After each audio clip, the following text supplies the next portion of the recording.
first reaction to the guidance that was issued Friday by the Treasury? Disappointing. I think many of us feel it did not follow the law. The people who were primarily responsible for writing it, people like Senator Carper and Senator Manchin, have said so. So there is a great deal of disappointment. That being said, there's a lot of work still to be done. It certainly makes Europe much more attractive than the United States in the near term. So, but there is now a comment period, and Plug will aggressively participate in the comment period. Yeah, there is a 60-day comment period, and I can imagine there will be intense lobbying, Andy. But can you give us some specifics on why this hydrogen credit, which does provide, $3 per kilogram of production, why it won't spur more domestic production? Yeah. So, out of nowhere, there were 3 additions that was made administratively by the Biden administration associated with a concept called a regionality, which really limits the regions that you can use to generate the hydrogen versus the grid.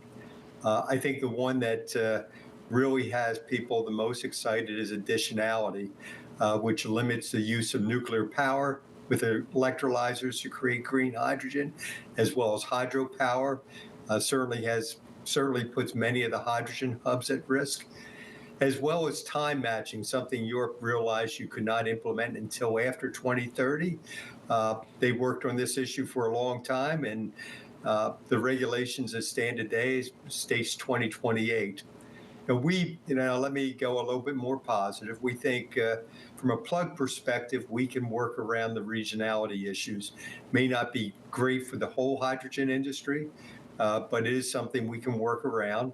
And look, the document's hundreds and hundreds of pages.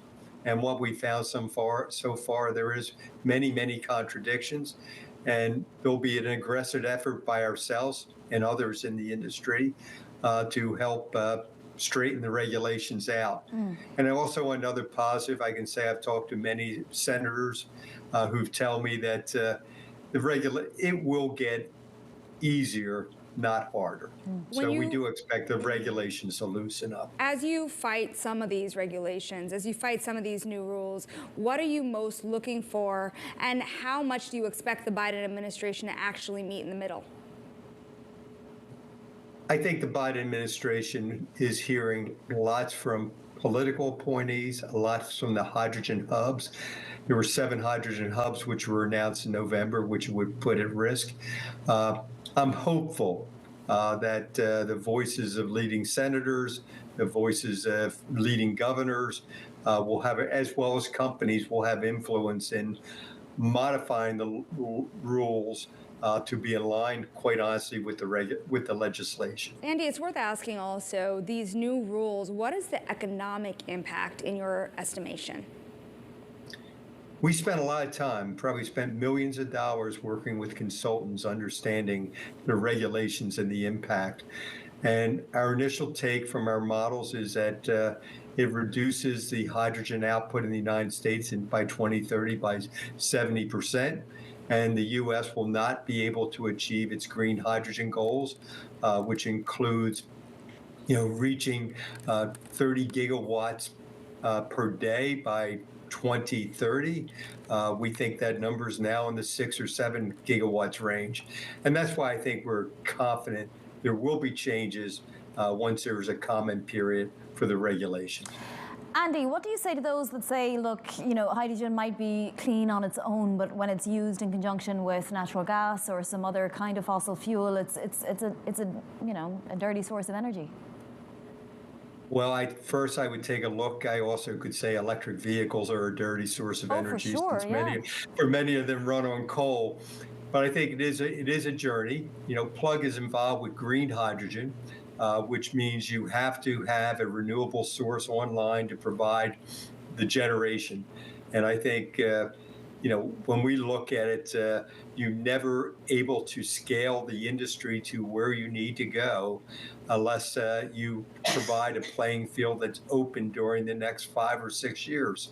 So businesses can scale electrolyzers, which are the key critical component in generating green hydrogen, so that they're cost effective. When these laws were written, they were written with the purpose of driving down the cost of electrolyzers to match fossil fuel generated energy. And by tightening the rules, we actually are delaying ultimately a source of energy which is important for 26% of the reduction in CO2 in time. So, no, it is disappointing, but I think the administration will keep an open mind, and I would expect some changes. Andy, just on a personal note, with Plug Power on your third quarter earnings call, you did, mention the various ways you were trying to raise money. Obviously, the stock has been, on a little bit of a journey, let's say, in the last few years.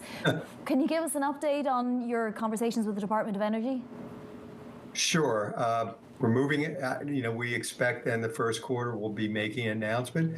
But I think more important, Plug has a very, very strong balance sheet.